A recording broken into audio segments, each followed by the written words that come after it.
आज आप लोगों को हम पढ़ाएंगे फिजिक्स सेकंड। फिजिक्स सेकंड में पहला यूनिट है प्रकाशिकी, किरण प्रकाशिकी। उसके अंतर्गत पहला चैप्टर आता है प्रकाश का परावर्तन। तो प्रकाश का परावर्तन, तो हमको सबसे पहले प्रकाश के बारे में जानना है। प्रकाश होता क्या है? तो प्रकाश एक प्रकार की ऊर्जा है जो हमारे आंखों की रेटिना को उत्तेजित करा के किसी भी चीज के होने का आभास कराती है। प्रकाश वस्तुएं, और हमको दिखता कैसे है? कुछ वस्तुएं हैं, जैसे प्रकाश, हम इस रूम में हैं तो रूम में क्या हो रहा है? प्रकाश आ रहा है, प्रकाश आ रहा है, किसी वस्तु पे टकरा रहा है, फिर वो हमारी आंखों पे परावर्तित होकर आ रही है, तो इससे हमको वो वस्तु दिखाई दे रही है। बस प्रकाश यही है। प्रकाश वस्तुएं दो प्रकार की होती हैं, एक प्रदीप्त होती है, एक अप्रदीप्त होती है। तो प्रदीप्त वस्तुएं जो स्वयं प्रकाश उत्पन्न करती हैं, और अप्रदीप्त वस्तुएं जो किसी प्रदीप्त वस्तु से प्रकाश लेकर उस पर प्रकाश गिरती है, वो आंखों पे परावर्तित होकर आती है तब दिखती है, वो अप्रदीप्त वस्तुएं कहलाती हैं। अब प्रकाश के गुण, कुछ गुण भी होते हैं। तो प्रकाश विद्युत चुंबकीय तरंग होते हैं। दूसरा, प्रकाश को चलने के लिए किसी माध्यम की आवश्यकता नहीं होती है। इसका ये मतलब है कि जैसे सूर्य का प्रकाश चलता है, वहां से बहुत माध्यम होते हैं, लेकिन तब भी प्रकाश आ रहा है। तो प्रकाश को चलने के लिए माध्यम की आवश्यकता नहीं होती है, क्योंकि प्रकाश निर्वात में भी चल सकता है, जहां माध्यम नहीं होगा वहां भी चल सकता है। और हाँ, ये है कि प्रकाश विभिन्न माध्यमों में उसका चाल अलग अलग होता है। अब जैसे जान लेते हैं प्रकाश की चाल कहाँ अधिकतम होगी, कहाँ न्यूनतम होगी। तो सबसे अधिक कहाँ होगा? निर्वात में होगा। निर्वात में कितना होगा चाल? 3 × 10⁸ मीटर पर सेकंड। और सबसे कम हीरे में होता है, शायद 1.25 × 10⁸ मीटर पर सेकंड। एक बार देख लीजिएगा आप लोग। चौथा सबसे इंपॉर्टेंट चीज, प्रकाश एक सीधी रेखा में चलती है। प्रकाश एक सीधी रेखा में चलती है, इसका क्या मतलब है कि जैसे प्रकाश दो प्रकार के हो सकते हैं। एक जैसे प्राकृतिक,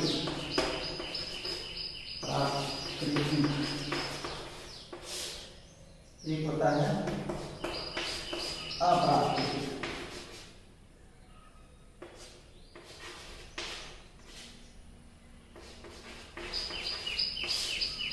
प्राकृतिक प्रकाश जो सूर्य होते हैं, चंद्रमा होते हैं, इनसे जो मिलता है, तारों से।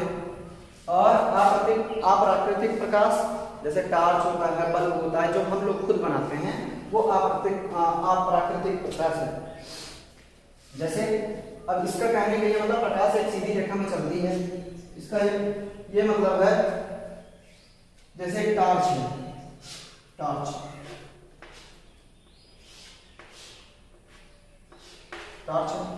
इसको हम जलाते हैं, प्रकाश ऐसे जाती है, ऐसे जाती है, ऐसे जाती है, ऐसे जाती है, लेकिन ऐसे ऐसे ऐसे नहीं जाती है टेढ़ी मेढ़ी। वैसे प्राकृतिक प्रकाश, सूर्य की रोशनी ऊपर से आती है, सूर्य की रोशनी ऊपर से आती है, वो सीधी रेखा में आती है, ना कि टेढ़ी मेढ़ी आती है। अब दूसरे पे है, अब यहां से हम पढ़ेंगे प्रकाश का परावर्तन। प्रकाश का परावर्तन क्या होता है? प्रकाश का परावर्तन, जब हम किसी चिकने पृष्ठ से किसी प्रकाश को डालते हैं किसी चिकने पृष्ठ पर,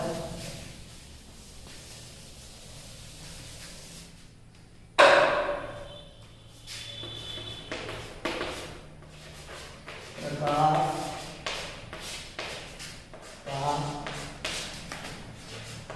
परावर्तन।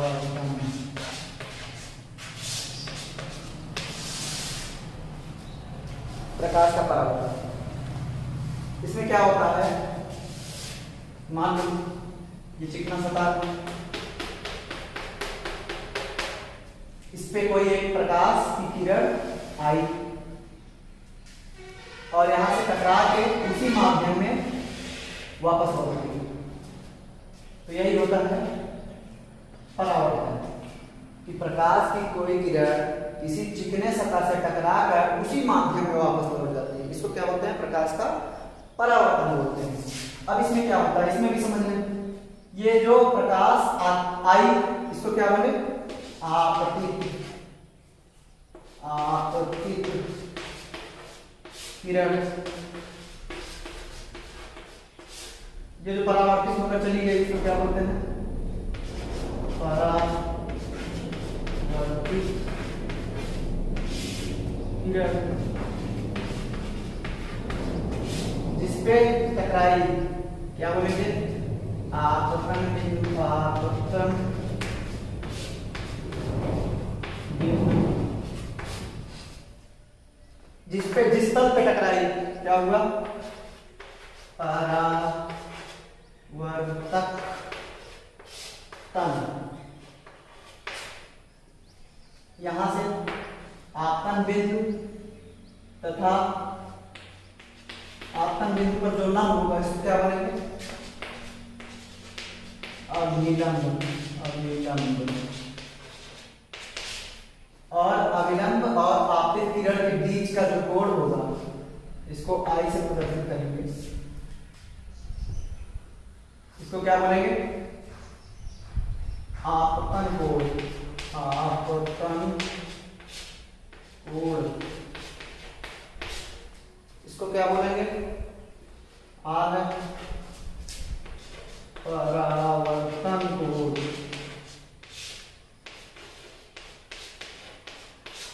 अब जब यहां से आपतित किरण आई, टकरा के उसी माध्यम में परावर्तित किरण वापस लौट गई, इसी को क्या बोलेंगे? प्रकाश का परावर्तन। अब इसी के बाद जान लेते हैं परावर्तन के कुछ नियम होते हैं। तो नोट्स आप लोग वीडियो रोक रोक के बना लीजिएगा, जो बोल रहे हैं उसको लिख लीजिएगा। प्रकाश का परावर्तन। परावर्तन के नियम। परावर्तन के नियम। परावर्तन के नियम क्या होते हैं? पहला नियम है कि आपतित किरण, परावर्तित किरण तथा अभिलंब तीनों एक ही तल में होंगे। आपतित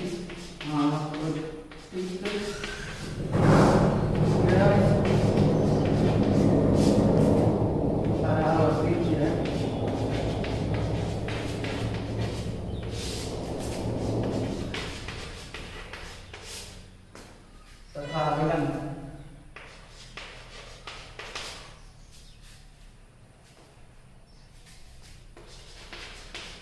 अभिलंब तीनों एक ही तल में होंगे। दूसरा नियम कहता हूं, मेरा यहाँ लिख रहे हैं। दूसरा नियम है कि आपतन कोण और परावर्तन कोण बराबर होंगे। यानी आपतन कोण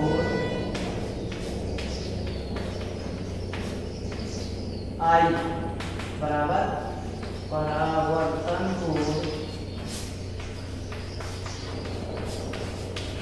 बराबर होंगे। ये दूसरा नियम। ये दो नियम बताए गए कि आपतित किरण, परावर्तित किरण तथा अभिलंब तीनों एक ही तल में होंगे। मतलब एक ही तल में होंगे। और आपतन कोण आई और परावर्तन कोण आर, ये दोनों सदैव बराबर होंगे। अब इसके बाद बात उठती है दर्पण। क्या होते हैं दर्पण? ये सब आप लोग, दर्पण क्या होती है? दर्पण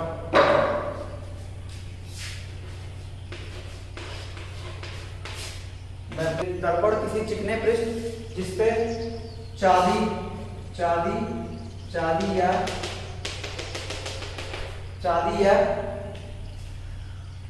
पारे कर, पॉलिश कर इस पे लोहे की ऑक्साइड चढ़ा देते हैं तो क्या होता है, ये भाग चमकीला हो जाता है, परावर्तक कल हो जाता है, ये परावर्तक कल हो जाता है, परावर्तक कल हो जाता है। जो क्या कहते हैं, दर्पण कहते हैं। दर्पण कितने प्रकार के होते हैं, दर्पण 2 प्रकार के होते हैं। दर्पण 2 प्रकार के होते हैं। नंबर 1 समतल दर्पण,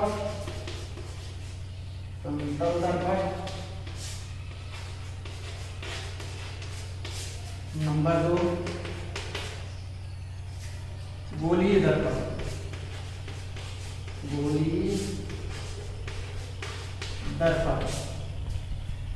समतल दर्पण ये समतल दर्पण वे दर्पण होते हैं जो लोहे के, जो कांच के किसी समतल पृष्ठ को ऐसे काट के उसके एक भाग पे चांदी या पारे के पॉलिश लगाते हैं, उस पे लोहे का ऑक्साइड चढ़ा देते हैं, जो आप लोग आपके घर में देखा जाता है, समतल दर्पण होता है। और गोलीय दर्पण किसी गोले से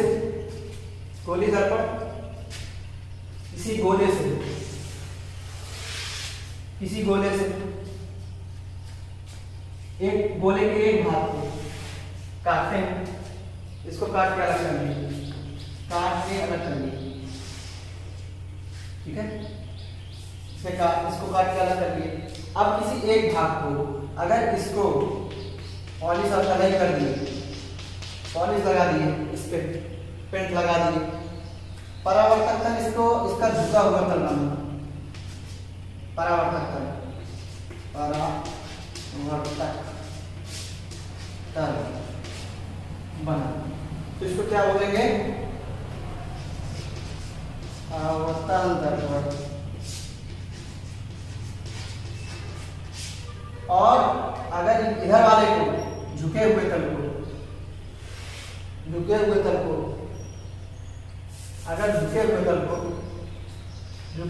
काट दिए, यहाँ से काट के इसको कलई कर दिए, परावर्तक तल ये हो गया, परावर्तक तल।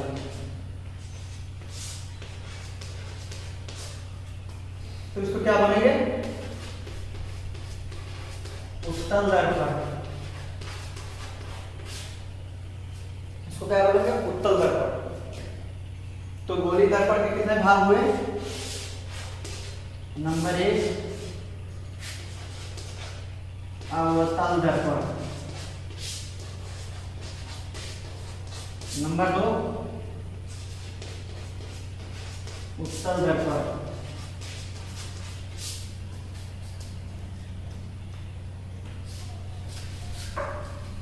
जैसे कि जाके कैसे लिखना है, देख नहीं रहा है।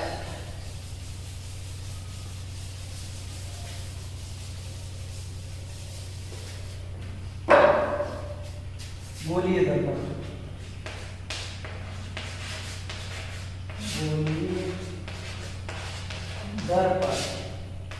इसके 2 भाग होते हैं, एक अवतल दर्पण,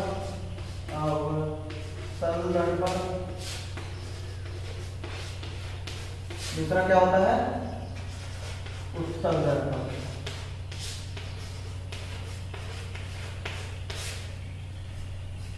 अवतल दर्पण कैसे होगा, मान लीजिए काटे, इसके ऊपरी भाग पे पॉलिश कर दी, परावर्तक तल उसको बनाए, परावर्तक तल, ये क्या हुआ, अवतल दर्पण। और उत्तल दर्पण,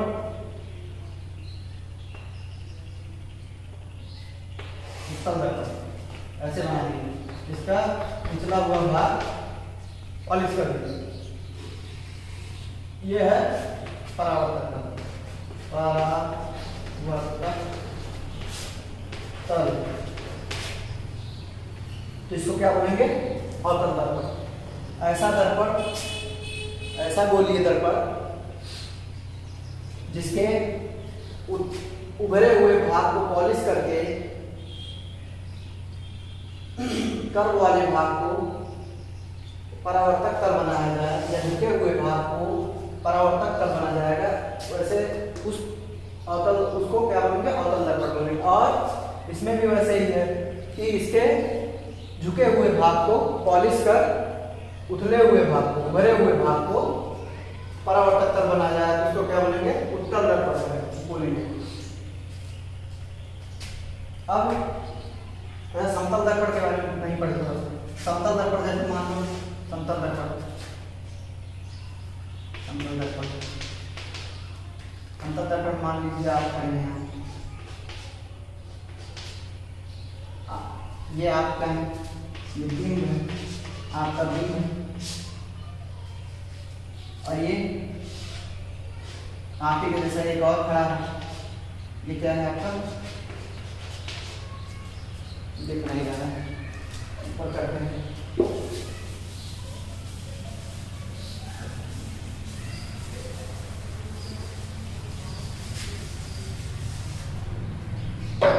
अगला है प्रतिबिंब। प्रतिबिंब, प्रतिबिंब,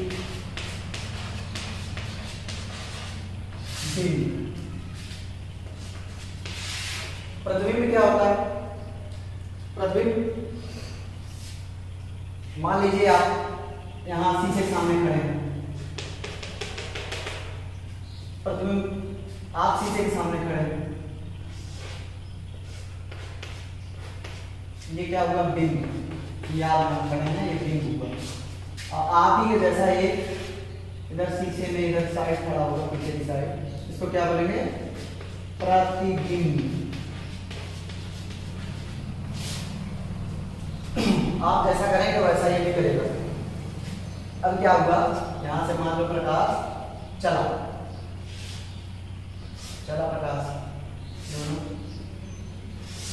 परावर्तित होकर वापस लौट आएगा, हार्ड अकॉर्डिंग चले जाएंगे। तो फिर यहां से इसको आगे बढ़ाने के लिए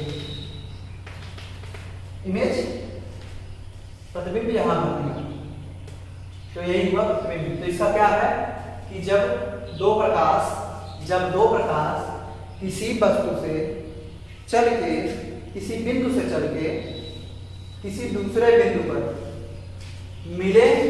मिले या मिलते हुए प्रतीत हो, तो उसे उस वस्तु का प्रतिबिंब कहते हैं।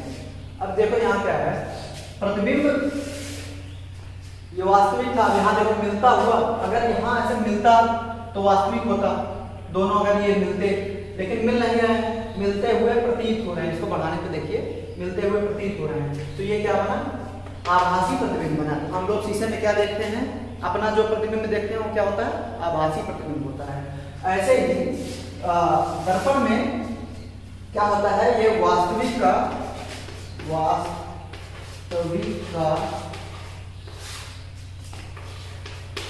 आभासी प्रतिबिंब, आभासी प्रतिबिंब और आभासी का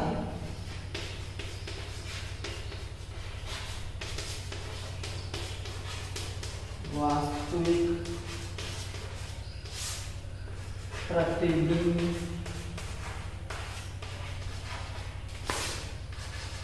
बनाता है। इसका कहने का ये मतलब है कि आप मूवी देखते होंगे, मूवी में क्या होता है? एक आदमी खड़ा है, उसके ऊपर भूत है, उसको प्रतिबिंब में भूत का चेहरा दिखता है, मतलब भूत आभासी था, उसका वास्तविक प्रतिबिंब दिखा। यही कॉन्सेप्ट है जो मूवियों में यूज किया जाता है कि वास्तविक का आभासी और आभासी का वास्तविक प्रतिबिंब बनता है। तो प्रतिबिंब भी हो गया। अब गोलीय दर्पण से संबंधित कुछ कुछ परिभाषाएं जान लेते हैं, उसके बाद हम लोग अपना आगे का लेक्चर बढ़ाएंगे। तो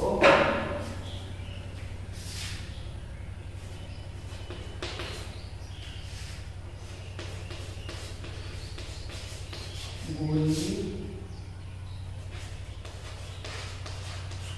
दर्पण से संबंधित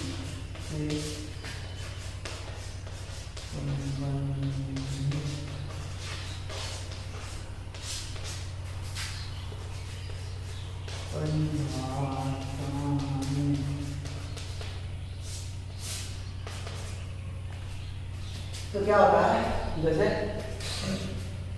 मान लेते हैं यह पल्ला बना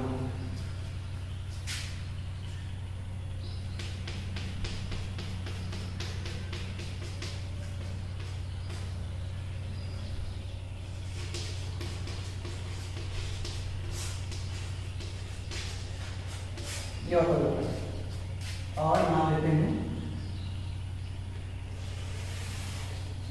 ये उत्तर देता है,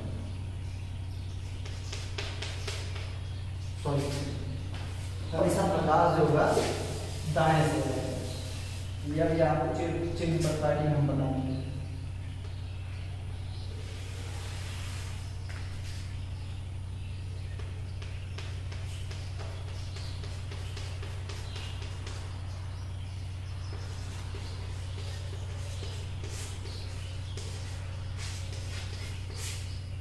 अब इसमें क्या होता है, नंबर एक ध्रुव, यहाँ भी देना है ध्रुव। नंबर दो वक्रता केंद्र, वक्रता केंद्र। नंबर तीन वक्रता त्रिज्या। नंबर चार मुख्य अक्ष।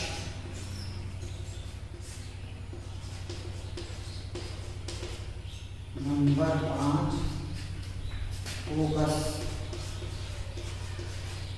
नंबर छह फोकस दूरी। नंबर सात इतने हो गए, इतने हो गए। अब एक बार हम इसको मिटा देंगे, फिर बताएंगे क्या क्या क्या चीजें हैं। तो लिख देना रोक के वीडियो।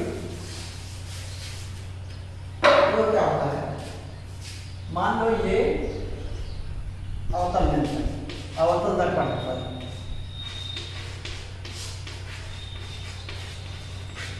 अवतल दर्पण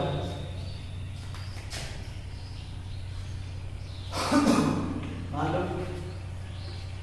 परावर्तक तल का, किसी भी दर्पण के परावर्तक तल का जो मध्य बिंदु होगा वो क्या होता है,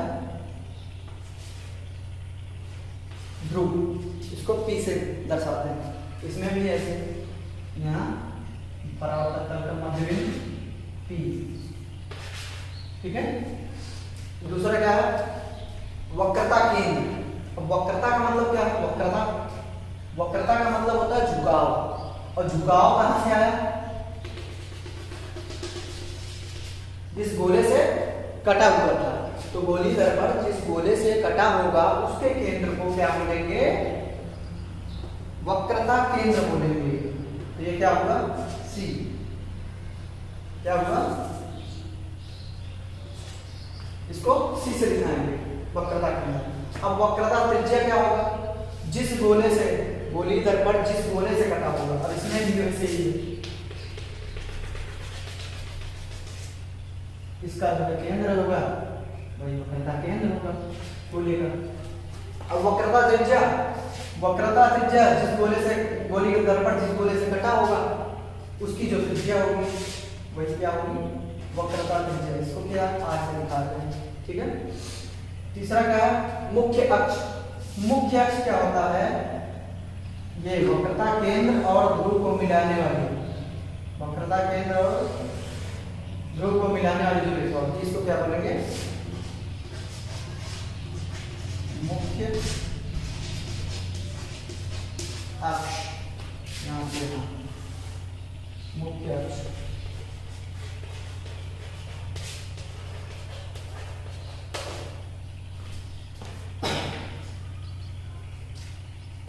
मुख्य अक्ष हो गया।